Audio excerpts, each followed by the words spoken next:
I arrived there around 11:20. Last call was at 1:45. My friend wanted to go to the bathroom in the back of the club.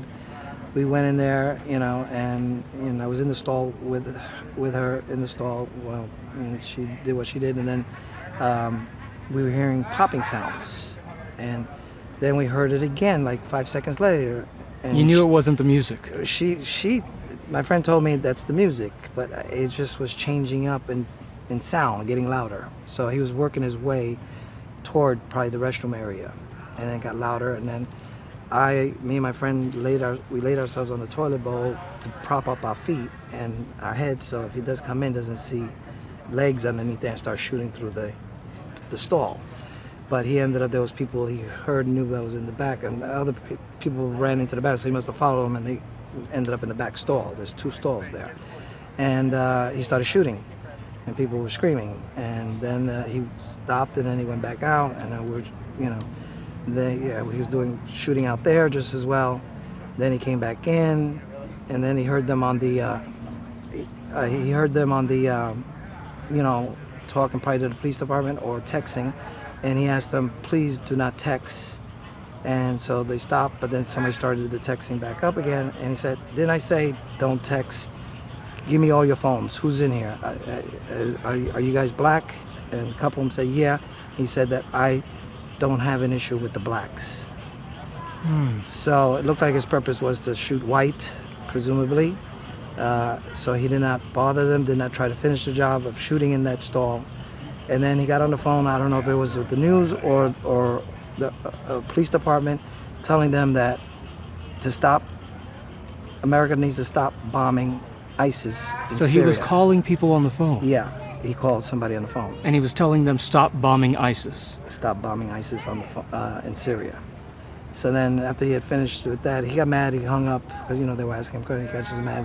And then he called somebody else that he knew, and he mentioned that he was the 4th shooter, and there was 3 others, and he mentioned, I believe, a female name, and that was playing dead, or because he's saying that she has a bombing vest, and he has one too. And then he said there were 3 snipers out there waiting for cops to come, so the snipers would shoot at the cops. So this whole time, what were you doing? I mean, you must have heard all this gunfire. Yeah. I stood quiet. I said, I don't think he knew we were there until he came back in and shot again, and one black boy came crawling underneath the stall, grasping our legs and having me and my friend to drop to the floor. And then he stopped, and I just played dead, did not move my body back. My body was between the wall of the stall and the toilet wedge, and he would go wash his hands and use the blower, and I felt something poke the back of my pocket. You think he was poking you? Yeah, it was like one quick touch or poke. I don't know if it was I didn't know what he had to use as a weapon, but he probably was thinking of, I'm dead. And I was uncomfortably wedged between my shoulders up against the back wall, my forehead up against the toilet bowl, stiff there for 3 hours, uncomfortable. So you played dead for 3 hours yes, straight? and my friend followed the role, quiet, acted we were dead. And you believe that's what saved your life? Yes, he did not try to kick the door or shoot the door open. When he took the phone away from everybody, then all of a sudden my friends are worried about me, start calling me, and my phone started ringing. It was ringing through the Facebook Messenger and then the regular phone, and he heard it, and I was afraid that it's like being ratted out. That's somebody's phone. But he probably figured if I was dead, I wasn't going to answer the phone because it kept ringing every 5 minutes, ringing and ringing. He did not make an effort to, he figured the person must be dead in there, so he's not going to answer the phone. And then, everything was quiet inside, and I heard the cops screaming, get down, get down. It looked like they were getting closer. I don't know if they pulled people from the other side of the club there out. He was busy fixing his rifle, or I don't know what he had, but he was busy fixing. I heard shells drop, shells dropping on the floor, and he was happy that he got it fixed. And he said, "Oh, I got plenty of bullets." He said, "I've got plenty of of extra bullets," and that was it. And then when cops were getting closer and whatnot, he he started shooting in the stall, and I don't know if he was killing the ones in the back stall, and we were hearing all that, and then the cops was like, screaming, the cops, and then there was an explosion. First we heard a couple of explosions in the beginning. We thought whoever he talked about that had a vest, I thought other bombs were going off on the other side of the club. And since he was the fourth shooter, I was thinking he's going to be the last one to set off his vest, if he had a vest. I didn't see it. If he had a vest, he was going to set that off, and I thought my life was going to end there. Thought your life was and gonna I didn't end know there. if the cops came in, shoot him, and hit his vest, and not knowing he has a vest.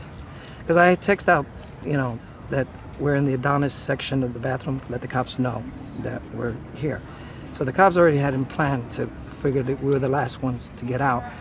And with the explosion and everything else, and then there was another second explosion, it was another second explosion, and the cops bust a hole in the wall. What did you see when you walked through that club? No, I did not. They took me out of the hole in the wall. Did you lose friends? Yes, I did. I'm well known, and I pretty much know 75% of the club, of the patrons there. So everyone who died, you know.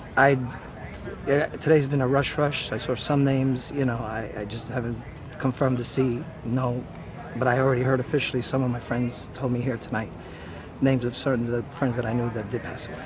And you have your tags here from the hospital? Yes. You're injured? Yes, I'm injured. It was the neck because I was so pinched for 3 hours that they did a CAT scan and x-rays in my shoulders, and then, they threw me out the wall. It just threw me out. And I landed, and I must have hit my shoulder and scraped. I had bruises and whatnot. But because you played dead, Yeah. you were not shot. Right. What's that like, thinking about that right now? I was just happy. I mean, I have experience in law enforcement and security, and I just know what's the right thing to do. It's just like with a bear, play dead, and the bear will not mess with you. To your friends who have lost their lives, So- what do you say? May God be with them. God bless their soul. It's hard. Every gunshot I heard, I was hoping it wouldn't hit any of my friends, but you can't prevent it. It was just constant pop, pop, pop, pop, pop, like it was a fast shooting,